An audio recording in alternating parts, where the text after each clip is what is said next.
नमस्कार प्यारे साथियों, कैसे हो आप सभी। मैं हूं योगेश और आप सभी देख रहे हैं योगेश लर्निंग एकेडमी का यूट्यूब चैनल।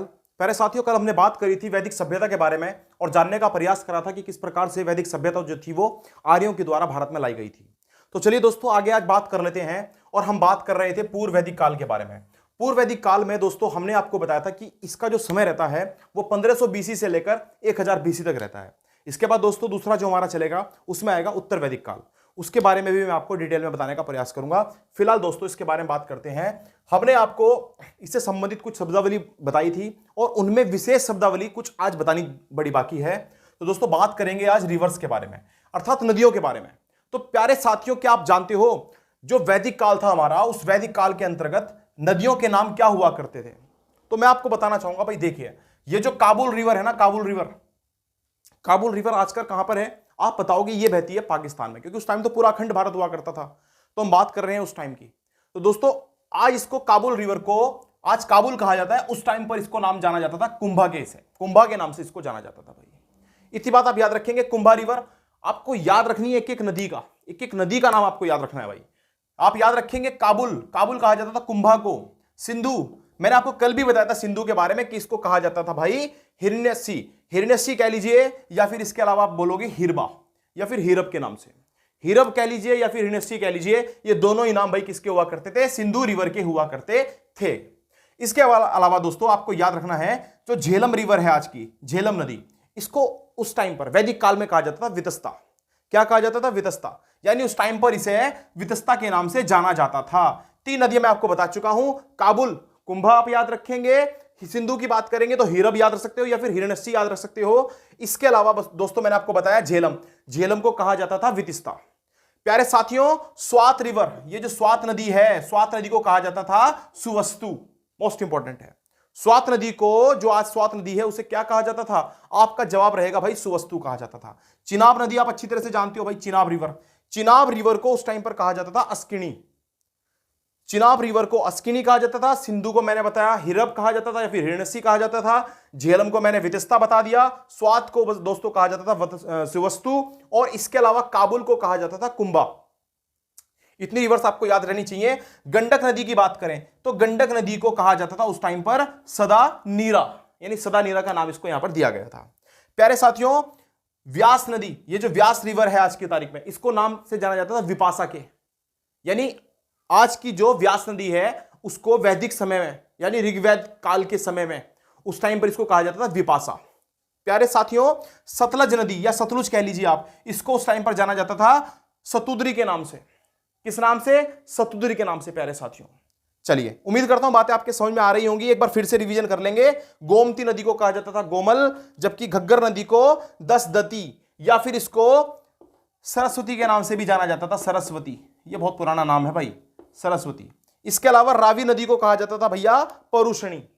रावी रिवर जो है इसको परुषणी कहा जाता था। क्या कहा जाता था? परुषणी। एक बार बात करते हैं दोबारा से। देखिए मैंने आपको बताया काबुल को कुंभा, सिंधु को हिरब या फिर हिरण्यसी, इसके अलावा झेलम को मैंने बता दिया वितस्ता, स्वात को आप याद रखेंगे सुवस्तु, चिनाब की बात करें तो अस्किनी, इसके अलावा गंडक की बात करें सदानीरा, व्यास की बात करें विपाशा, सतलुज की बात करें सुतद्री, इसके अलावा गोमती की बात करें गोमल, और घग्गर की बात करें या दसदती कह लीजिए या सरस्वती कह लीजिए। आप जानते हो उस टाइम की सबसे पवित्र नदी माना जाता था सरस्वती को। तो बहुत इंपॉर्टेंट है, सरस्वती जो है वो सबसे महत्वपूर्ण नदी थी उस टाइम पर भी, पवित्र नदी थी। आज हम सरस्वती की जानते, बारीक सी धारा चलती है जहां पर 3 नदियों का संगम होता है देवप्रयाग में जाकर के, गंगा, यमुना और सरस्वती। सरस्वती नदी की वहां पे बारीक सी धारा नजर आती है। तो ये विलुप्त हो चुकी है एक प्रकार से। तो आज की तारीख में हमारी सबसे पवित्र नदी कहा जाती है कि भाई गंगा है ना। इतनी बात आपको अच्छी तरह से पता है। रावी को क्या कहा जाता था? परुषणी। तो उम्मीद करता हूं ये बातें आपके सारी की सारी समझ में आई होंगी। अब दोस्तों मैं आपको बताने वाला हूं, ये जो हमारा वैदिक साहित्य है यानी वैदिक काल है, इसके अंदर आपको याद रखना उपनिषद। उपनिषद क्या होता है भाई? वेदांत कह लीजिए। ये वेदांत लिख दिया मैंने, इसको बोलते हैं वेदांग। क्या बोलते हैं भाई? वेदांग बोलते हैं। माफ कीजिए, इसको काट के सही कर लेना, ये हमारा है वेदांग। चलिए, वेदांग से आप रिप्रेजेंट कर सकते हो किसको? उपनिषद को। तो कभी भी पूछा जाए उपनिषदों की संख्या कितनी है, हमारे कितने उपनिषद हैं, तो उपनिषदों की संख्या भैया 108 है। उपनिषदों की संख्या कितनी है? 108। उपनिषद के बारे में आप जानते हो, आपने नाम सुना होगा दारा सिको का।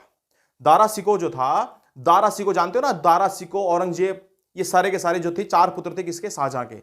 और शाहजहां का जो बड़ा पुत्र था उसका नाम था दारा शिकोह। ऐसा कहा जाता है कि पूरी मुगल सल्तनत के दौरान, पूरी मुगल सल्तनत में सबसे ज्यादा जो दिमाग वाला पर्सन था ना, यानी सबसे ज्यादा इंटेलिजेंट कोई पर्सन था, तो वो था दारा शिकोह। और दारा शिकोह ने क्या करवाया था, इन उपनिषदों का, हमारे जो 108 उपनिषद हैं उनमें से 52 उपनिषदों का उसने जो है वो फारसी भाषा में क्या करवाया था, अनुवाद करवा दिया था फारसी भाषा में। अर्थात वो क्या चाहता था कि ये जो उनके इस्लाम धर्म के प्रवर्तक हैं या इस्लाम धर्म वाले हैं, वो इन उपनिषदों को पढ़ें और इनसे जितनी भी अच्छी चीजें हैं जो वो प्राप्त कर सकते हैं, अच्छे अच्छे ज्ञान की बातें, वो सारी की सारी प्राप्त कर लें।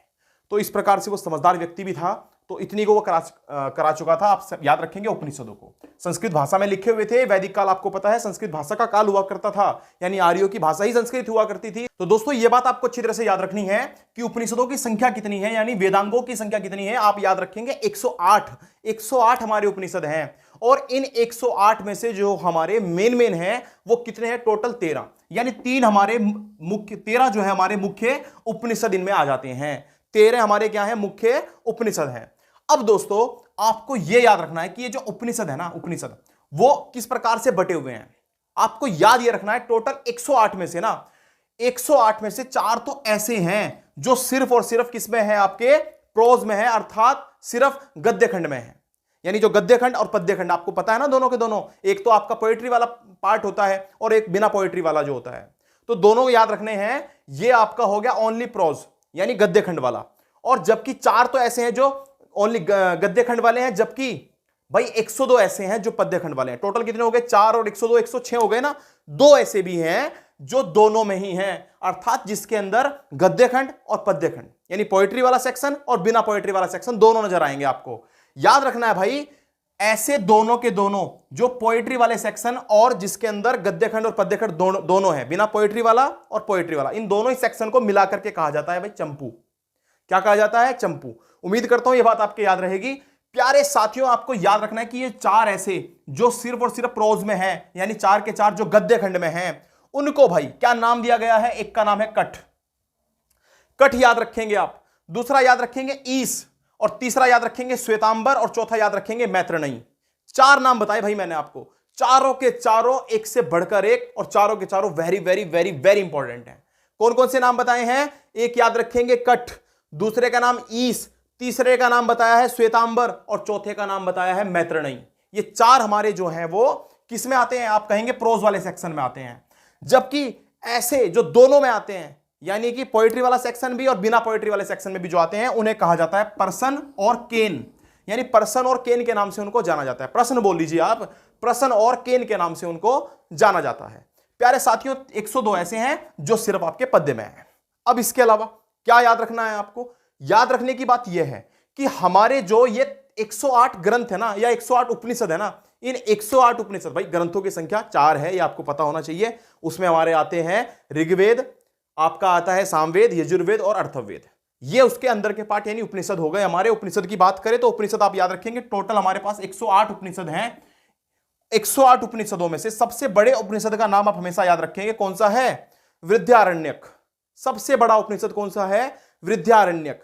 विद्यारण्यक में क्या है ऐसा, तो आप याद रखेंगे, ये देखा आपने पढ़ा भी होगा कई बार, तमसो मां ज्योतिर्गमय, तमसो मां ज्योतिर्गमय। ये कभी भी आपको लिखा हुआ मिल जाए या कहीं भी आपने देखा हो, तो ये भाई कहां से लिया गया है, ये लिया गया है विद्यारण्यक से। किससे लिया गया है प्यारे साथियों, विद्यारण्यक से लिया गया है। ठीक है, इसके अलावा आपको याद रखना है ओम शब्द, ओम शब्द बोलते हैं ना, ओम शब्द की उत्पत्ति कहां से हुई है, या ओम शब्द जो है वो कहां से लिया गया है, तो आप बताएंगे ये भी लिया गया है विद्यारण्यक से। तमसो मां ज्योतिर्गमय मतलब क्या होता है इसका, मुझे अंधेरे से निकालकर प्रकाश की तरफ को ले चलो मां, ये कहा जा रहा है इसके अंदर। ये इसका संस्कृत है और इसका हिंदी में अनुवाद आसान है। अब याद रखेंगे, और इसके अलावा क्या है हमारे विद्यारण्यक में, याद रखना है याज्ञवल्क्य और गार्गी का संवाद। आप याद रखेंगे याज्ञवल्क्य और गार्गी संवाद किसमें मिलता है आपको, ये आपके विद्यारण्यक यानी सबसे बड़े उपनिषद में आपको मिलेगा। इसके अलावा प्यारे साथियों और क्या बात याद रखनी है, और आपको याद रखना है हमारा सबसे छोटा उपनिषद। सबसे छोटा उपनिषद कौन सा है, आपको पता है मुंडको उपनिषद। मुंडको उपनिषद हमारा सबसे छोटा उपनिषद है, और इसके अंदर आपने पढ़ा होगा भाई सत्यमेव जयते, कई जगह लिखा हुआ होगा सत्यमेव जयते, अर्थात सत्य की सदा जीत है। तो ये भाई किससे लिया गया है? मुंडको उपनिषद से लिया गया है, मुंडको उपनिषद से लिया गया है। अच्छा, एक याद रखना, हमारा ही एक उपनिषद है जिसका नाम है कठो उपनिषद। कठो उपनिषद के अंदर भैया क्या मिलेगा आपको? यम और नचिकेता का संवाद। यम और नचिकेता का संवाद, वो कहानी आपने सुनी होगी, शायद बचपन में सुनी हो या फिर स्कूलों में आपके पास एक बुक हुआ करती थी, मेरे अच्छी तरह से याद है। उसमें बुक में एक कहानी थी, उसमें एक नचिकेता नाम का बालक होता है, उसके पिताजी बहुत दानी होते हैं और वो यज्ञ करवाते हैं। जब वो यज्ञ करवाते हैं तो यज्ञ करवाने के बाद वो दान में अपनी गाय को दान करना चाहते हैं। तो ऐसी स्थिति में ये जो नचिकेता होता है वो अपने पिताजी से प्रश्न करता है और बोलता है कि पिताजी, दान में मैंने सुना है कि सबसे फेवरेट चीज जो होती है ना, जो अपनी सबसे प्रिय वस्तु होती है, उसी को दान किया जाता है। तो आपकी सबसे प्रिय वस्तु तो मैं हूं, यानी नचिकेता कहता है मैं आपका बेटा हूं, मैं आपकी सबसे प्रिय वस्तु हूं, तो आप मुझे दान नहीं करोगे क्या? तो यहां पर जो है इसके पिताजी वो बिल्कुल शांत हो जाते हैं, चुप हो जाते हैं और इसको कह देते हैं कि बेटा बात करते हैं इस बारे में, और वो वहां से इसको टलाने का प्रयास करते हैं। लेकिन बार बार जब क्वेश्चन ये दोहराता है, एक ही क्वेश्चन बार बार कि आप मुझे दान क्यों नहीं कर रहे हो, आपको मुझे दान कर देना चाहिए, तो ऐसे जब ये बार बार बोलता है तो झुझलाहट में आकर के या गुस्से में आकर के, रोष में आकर के इसके पिताजी बोल देते हैं कि ठीक है, मैंने तुझे यम को दान कर दिया। और जब वो यम को दान करने की बात करते हैं तो फिर यम यहां पर प्रकट होते हैं और यम से इसकी वार्तालाप होती है नचिकेता से।